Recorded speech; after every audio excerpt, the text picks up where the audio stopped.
We have had reporters all over the Tampa Bay area covering this, the preparations, and now the actual storm. One of those, our very own Mark Douglas. He is in Pinellas County. I'm sure you are soaked and soggy, but we are so grateful for everything you're doing and the look you're giving us out there, Mark. Well, we're trying to show you what's going on at the same time. Be cautious and not do things that we're telling people not to do. We're right inside the front door of the Pinellas County EOC. And before we go outside, let me just note that this building, this entire structure was built specifically to be hurricane fortified. And even this building has some roof leaks tonight. And right now, as we stand at the door, there's a bit of a pause here, but you can hear the wind whistling through this door. Now let's go outside and I'll show you what's been going on out there as we cautiously make our way out here without breaking the door. This is what it's like right outside the door. Whoa. Trying to get my bearings here. We're in a kind of a sheltered zone, believe it or not, right next to the building. But as you can see by that gust, almost took me off my feet, and we're as close to the building as we can get because we're trying to avoid getting struck by objects that are flying through the darkness, which exactly is what the case is in many parts of Pinellas County tonight. Things are flying all over the place. I will tell you that on the other side of the street earlier tonight, there were lighted businesses and billboards. Now it's a sea of darkness. Occasionally we'll see a blue or white flash. I presume that's transformers and electrical power going out. We know that there are more than 15,000 people tonight without power for just the reason you just saw right there as Todd Davis kind of blown a little bit sideways. And there are more than 20,000 people have taken shelter in public shelters. Hundreds of thousands of people have evacuated the beaches and other low-lying areas. And here we go, that's a branch. This is why we're staying close to the building, folks, because even something like a branch like that can be very dangerous in this situation.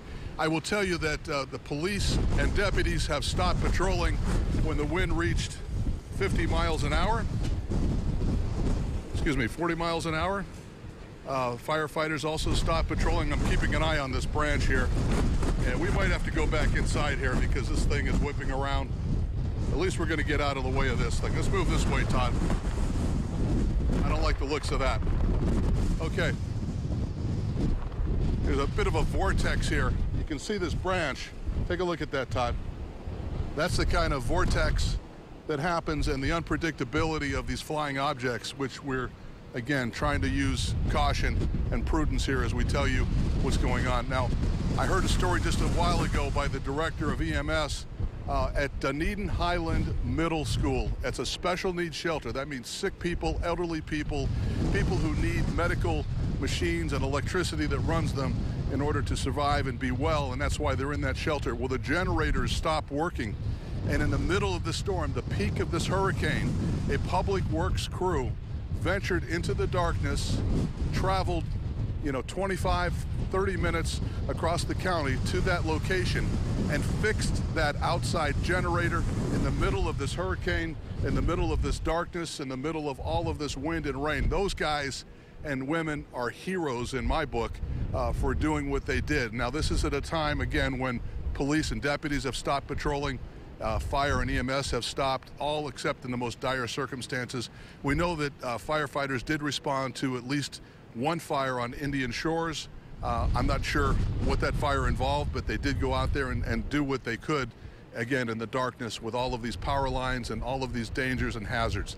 It's a very serious situation. People should not be fooled by thinking that the eye is past us and they can go out and start, examining what happened to their homes. There's plenty of time for that tomorrow.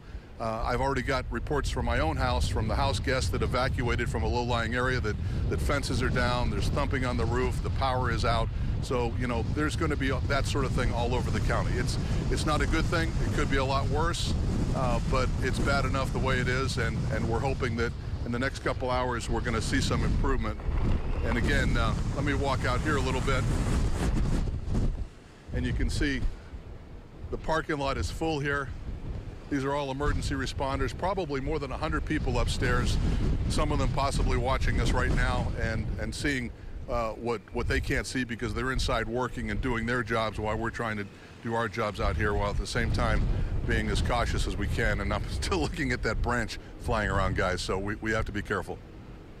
What, Mark, that story that you told about Dunedin Highlands Middle School and how, the responders went out there in the middle of the night, and, if you've ever taken care of somebody with special needs, like on an oxygen tank, or you've been in those shoes, I mean, it's a life or death situation, and then those crews put their lives at risk to go out and save those people. That is unbelievable. And probably just the first of many stories we're going to hear. That's exactly the kind of community thing we're seeing. Yeah. All right, and another thing, I mean, it looks calmer now. I know it's hard for you to hear, but what we're seeing with you out there on the field is exactly what they were talking about upstairs, the storm team, of how these gusts of winds are still very prevalent throughout the Bay Area, and so folks really need to be careful. Absolutely. Well, we're trying to be as careful as we can. And actually, why don't we wrap this up by going back in, and I'll show you the process that everyone has to face when they come here to get in and out of this building. There's a guy inside. They will not, here he is.